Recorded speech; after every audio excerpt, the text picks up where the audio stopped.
السلام عليكم، ازيكم يا حبايبي؟ عاملين ايه؟ يا رب تكونوا بخير. وحشتوني جدا جدا. معلش اتأخرت عليكم في الفيديوهات، بس رجعت لكم بفيديو حلو جدا. عملت كمية كبيرة من الرز بلبن لان حماتي قالت لي بقى اللي من الندر وفيه. كانت هي ندر لابن سيلفي، وقالت لي لا لازم تساعديني بقى في الندر ده وانت اللي تعملهولي. قلت لها حاضر من عينيا الاتنين. قمت بقى وعملت لها احلى رز بلبن في الدنيا، لان دي حاجة طالعة لله، فلازم بقى تعمليها زي ما بتاكليها في بيتك واحسن كمان. عايزة اقول لكم من جمال الرز بلبن، كل اللي كله كان عايز تاني من جماله، بجد طعم وشكل كان في منتهى الجمال. والله احلى كمان من اللي بيتباع من بره. هقول لكم بقى الخطوات والتركات. تعالوا مع بعض نشوف المقادير بتاعتنا ايه. اول حاجة هنسمي بسم الله. انا معايا 9 كيلو من اللبن. اللبن بقى كنت حطاه في الفريزر بس قلت اصوره لكم كده. ومعايا لبن بودرة، ومعايا باكيتات من الفانيليا بتاع حوالي 10 او 12 باكت. ومعايا 2 كيلو رز.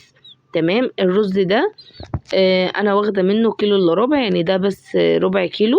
ودي بقى العلب بتشتريها من عند بتاع مستلزمات البيت او الاعياد الميلاد او الحلويات، بتكون متوفره عنده. طبعا انا واخده كيلو الا ربع. انا عملت الكميه على 3 حلل عشان انا ما عنديش حلل كبيره. فخدت كيلو الا ربع من الرز وسويته 3/4 تسويه بالشكل ده. بسويه كده وبعد كده بنزل عليه بكيلو من اللبن. طبعا انا عملت على الكيلو الا ربع من الرز عملت 3.5 كيلو من اللبن او الحليب. تمام. يعني على الكيلو الا ربع من الرز عملت 3.5 كيلو من اللبن. ده بقى المقدار لو انت حابه تعمليه. طيب لو انت حابه تعملي كوبايه من الرز بتحطي عليها كيلو من اللبن. بس احنا هنا مزودين اللبن عشان خاطر دي حاجه طالعه لله، فيكون كله لبن وطعمه حلو جدا. كده يا حبايبي اهو ببتدي ان انا اقلبه، بكون مهديه عليه النار تماما، بتكون النار هاديه. طبعا انا بقى كنت سايبه النار زي شمعيه كده صغننه عشان كان اللبن في الفريزر فكان مجمد. واول ما بلاقي ان الرز ابتدى ان هو يتقل معايا بالشكل ده، بنزل عليه بالمقدار التاني من اللبن. انا عملته على كذا مرحله، ما حطيتش اللبن مره واحده زي ما قلت لكم. ودي اول تركة بتدي فرق في طعم الرز، وبتخلي الرز وانتي بتاكليه كله لبن كده، لان بيكون شارب من اللبن ومستوي في قلبيه كمان. يعني زي ما قلت لكم انا ببقى مسوياه 3/4 تسوية، وتكملة التسوية بيتسواها في قلب اللبن. بس تكوني مهدية النار عشان خاطر اللبن والرز يكونوا دخلوا في بعضيهم، ويكون الرز مستوي، ما يكونش اللبن يتقل ويكون الرز لسه محصرا او ني. تمام. ودي تركة مهمة جدا في عمايل الرز بلبن. طبعا شطارتك بقى وانت واقفة ايدك فيه باستمرار. ودي بقى الحلة التانية.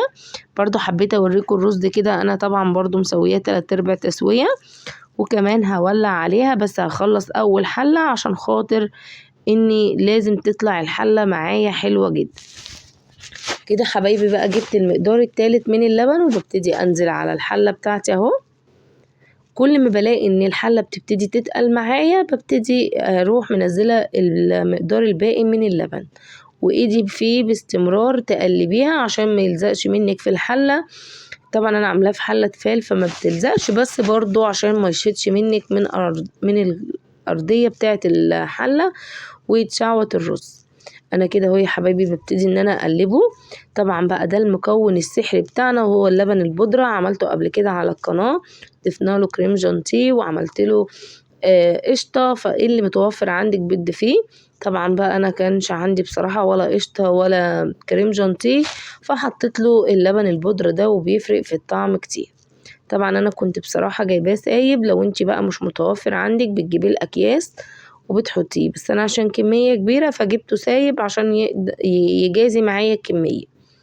انا كده اهو يا حبايبي خلاص ببتدي بقى حطيت السكر، وببتدي بقى احط اخر حاجة واخر مرحلة في الرز بلبن بنبتدي نضيف الفانيليا بتاعتنا. طبعا قبل بقى ما بيختم معايا بحط له السكر عشان اقدر ان انا اقلبه. وزي ما انتوا شايفين كده بنقلبه كويس جدا. واول بقى ما الاقيه تمام خد القوام المناسب ببتدي بقى ارفعه من على النار وبصبه في العلب زي ما انتوا شايفين. وقبل بقى ما بصبه في العلب ببتدي اقلبه من فوق لتحت عشان خاطر اللبن بيكون لسه برضو مش متماسك، فالرز ما يكونش تحت واللبن من فوق، او تكون علب مصيصة وعلب متماسكة. انت اعملي بالخطوات اللي بقولك عليه وهيطلع معاكي ناجح 100%. زي ما انتوا شايفين ما شاء الله ماسك نفسه، وهوريكم شكله كمان لما يقعد ويهدى هيربط خالص. انا ما بحبش اضيف له نشا، بحس ان هي بتغير من طعمه. طبعا في ناس ما بيتعرفش ان هو يربط معاها فبتضطر تضيف له نشا، ما فيش اي مشكلة، بس انا بعمل بالطريقة دي وما بضيفلهوش نشا نهائي.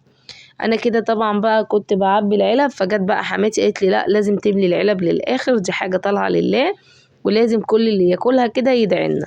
فحبيت بقى ان انا اسمع كلامها كده وراضيها، لاني بقى ملناش خير غير فيها، وربنا يديها الصحة وتقدر وتعمل الخير دايما يا رب. انا كده اهو بعبي بقى العلب، واهم حاجة بقى تسيبي العلب كده متهوية مفتوحة، ما ينفعش تقفليها بعد ما تصبيها على طول، تسيبيها تهدى خالص وبعد كده تقفليها لما الرز بلبن بيهدى منها. طبعا بقى العلب لو فيها اي حاجة بنبدأ ان احنا نظبطها وبنمسحها عادي، مفيش اي مشكلة. انا كده اهو يا حبايبي بجيب من فوق لتحت زي ما انتوا شايفين، اخلص باقي الكمية بالشكل ده. بصوا حبايبي لما الرز ابتدى يهدى، بصوا اللبن، شايفين الجمال، حاجة كده في منتهى الجمال.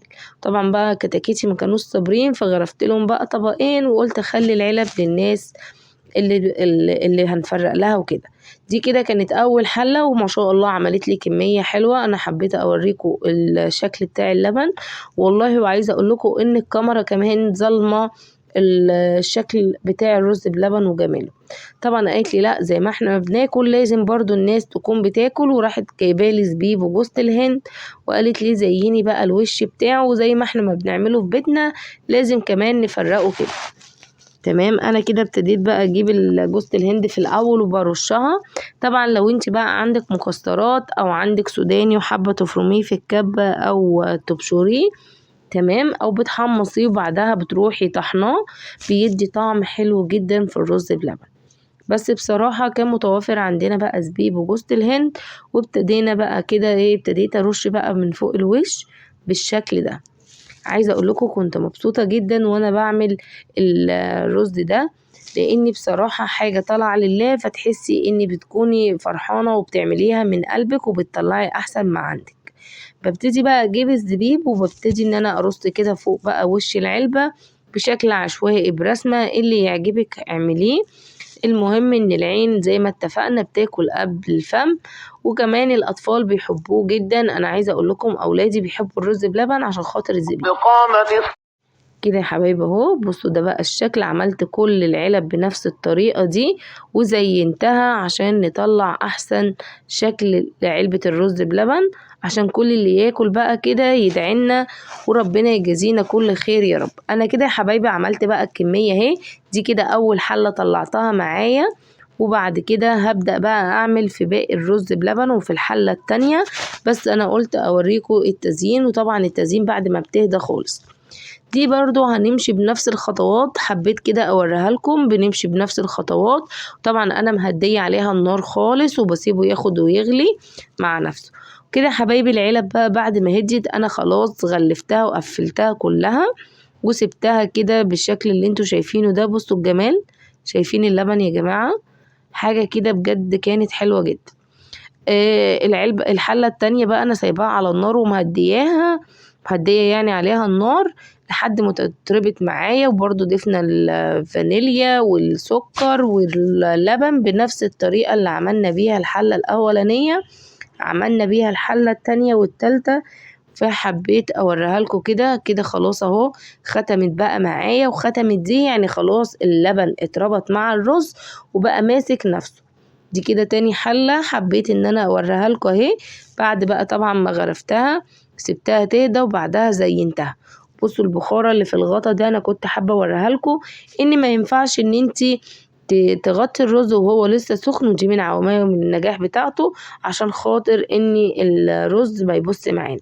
تسيبيه لما يهدى وبعدها بتزينيه وبعدها بتغلفيه. والكام علبة دول انا طبعا سبتهم عشان خاطر في ناس معينة مش بتحب الرز عليه الحاجات من دي يعني، فكنت سايبه لهم من غير جوز الهند وزبيب. وبكده حبايبي بقى حبيت اوريكم كده لما قعد بقى وتماسك. عايزه اقول لكم بجد كان طعمه حلو جدا وطالع كريمي، وعايزه اقول لكم والله كل اللي كله قال تسلم ايدك، وكان حابب اني يعرف الطريقة من جمال الرز بلبن. كده يا حبايبي كانت الطريقة بتاعتنا، ودي بقى الكمية كلها زي ما انتوا شايفين ما شاء الله. دول بقى ال2 كيلو رز عليهم 9 كيلو من اللبن، طلع لي الكمية اللي انتوا شايفينها دي.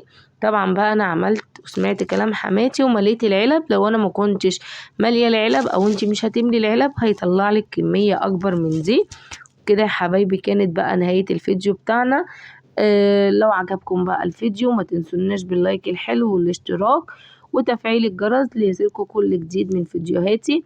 بصراحة حماتي هي اللي كانت قايمة بالتكلفة كلها، انا بس كل اللي عملته وهو المجهود، وربنا يدينا الصحة يا رب ويقدرنا على فعل الخير. ولو عجبكم الفيديو بقى ما تنسوناش بالكومنت الحلو واللايك والاشتراك، واشوفكم في فيديو جديد.